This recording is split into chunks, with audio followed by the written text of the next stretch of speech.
Water flows through a horizontal tube of variable cross section. The areas of the cross section at A and B are 4 mm square and 2 mm square. यहाँ पर area कितना है ये वाला 4 mm square और यहाँ पर area कितना है यहाँ पे 2 mm स्क्वायर. ठीक है ना. Given that 1 centimeter क्यूब इसके बराबर होता है water enters per second through A, ये तो पता ही है. The speed of water at A,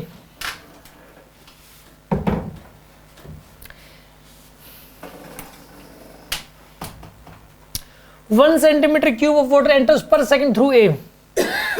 यहां से कितना वॉल्यूम ऑफ वाटर पास कर रहा है इतना 1 सेकंड में.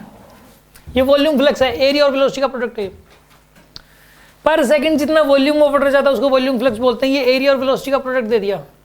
ए और वी का मल्टीप्लिकेशन दे दिया 10⁻⁶ मीटर क्यूब. ऐसा ही में रखोगे आप.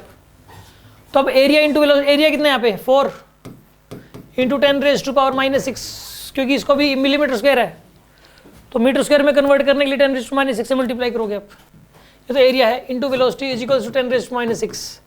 वी आएगा 0.25 मीटर पर सेकंड आएगी यहाँ पे वेलोसिटी 0.25. ये ऑप्शन करेक्ट है इसका. अब यहाँ पर एरिया आधा हो जाएगा, यहाँ से यहाँ पे एरिया आधा तो वेलोसिटी डबल, एरिया आधा तो वेलोसिटी डबल 0.5 आएगा. समझ में आ गया होगा आपको ये. अब आपको प्रेशर डिफरेंस बताना है, यहाँ का प्रेशर और यहाँ का प्रेशर डिफरेंस लिखना है. करते हैं इसको. कोई डाउट इसमें किसी को यहाँ तक? तो यहाँ तक कोई डाउट हो तो बोलो. इसने ये बोल दिया था कि वाटर एंटर्स पर सेकंड थ्रू ए, यानी वॉल्यूम फ्लक्स होता है ये, ए और बी का प्रोडक्ट होता है ये. अब प्रेशर डिफरेंस लिखना. देखो पोटेंशियल एनर्जी तो देखो सेम एक्सिस के ऊपर है दोनों, मतलब हाइट सेम है, तो पोटेंशियल एनर्जी तो दोनों की 0 0 मान लो. रेफरेंस इसी लाइन को मान लो आप, इसी लाइन को रेफरेंस मान लो. यहाँ की प्रेशर एनर्जी मान लेते P1, यहाँ की काइनेटिक एनर्जी यहाँ की हाफ रो 10⁻³ वेलोसिटी. वाटर की बात हो रही है 10⁻³ लिखोगे. वेलोसिटी कितनी यहाँ पे 1/4 का स्क्वायर और पोटेंशियल 0 लिख देते हैं is equals to pressure energy P2 यहाँ की P2, kinetic energy half rho कितना 10⁻³ वेलोसिटी कितनी है 1/2 का स्क्वायर और पोटेंशियल 0. ये आएगी आपके पास. ठीक है. अब P1 माइनस P2 की वैल्यू बतानी आपको कितनी हो जाएगी. P1 माइनस P2 कितना आंसर आएगा इसका. P2 को इधर ले गए आप, ये आएगा 1/8 इंटू 10⁻³ माइनस में 1/32 इंटू 10⁻³. तो यहाँ पे 32 एलसीएम ले लो. 4 इंटू 10⁻³ माइनस में 1 इंटू 10⁻³. कितना आंसर आएगा यहाँ पे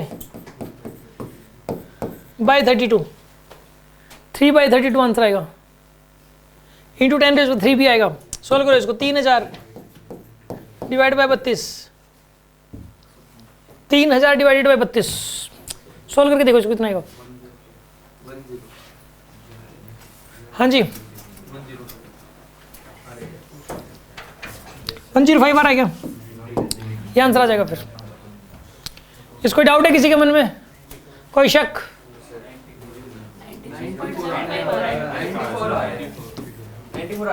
नहीं आ जाएगा. यही दे रखा होगा पीछे भी. ठीक है 94 आंसर आएगा इसका.